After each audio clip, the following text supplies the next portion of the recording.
ਗੱਲ ਵੇਲੇ ਦੇ ਵਿੱਚ ਮੈਂ ਤੁਹਾਡਾ ਯਾਰ, ਤੁਹਾਡਾ ਦੋਸਤ, ਤੁਹਾਡਾ ਮਿੱਤਰ, ਤੁਹਾਡਾ ਸੰਗੀ ਜ਼ੁਲਫਕਾਰ ਜੱਟ ਤੇ ਤੁਸੀਂ ਦੇਖ ਰਹੇ ਹੋ ਗੱਲ ਵੇਲੇ ਦੀ। ਅੱਜ ਜਨਾਬ 28 ਮਈ ਯੌਮ ਤਕਬੀਰ।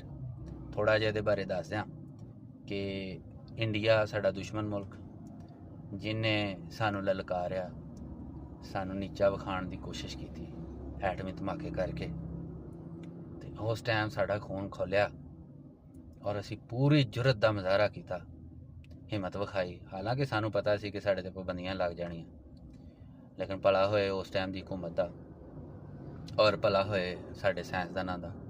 ਗੋ ਕੇ ਬਾਅਦ ਦੇ ਵਿੱਚ ਅਸੀਂ ਆਪਣੇ ਪੈਰਾਂ ਤੇ ਭਾਰ ਨਹੀਂ ਪਾ ਸਕੇ, ਲੇਕਿਨ ਉਸ ਵੇਲੇ ਅਸੀਂ ਜੁਰਤ ਵਿਖਾਈ ਔਰ ਜਨਾਬ ਪੰਜਾਂ ਦੇ ਮੁਕਾਬਲੇ 6 ਧਮਾਕੇ ਕੀਤੇ। ਠੀਕ ਹੈ, ਚਾਗੀ ਦੇ ਮੁਕਾਮ ਤੇ ਵੇਲਾ ਸੀ 1998 ਦਾ ਤੇ ਦਿਹਾੜਾ ਸੀ 28 ਮਈ ਦਾ।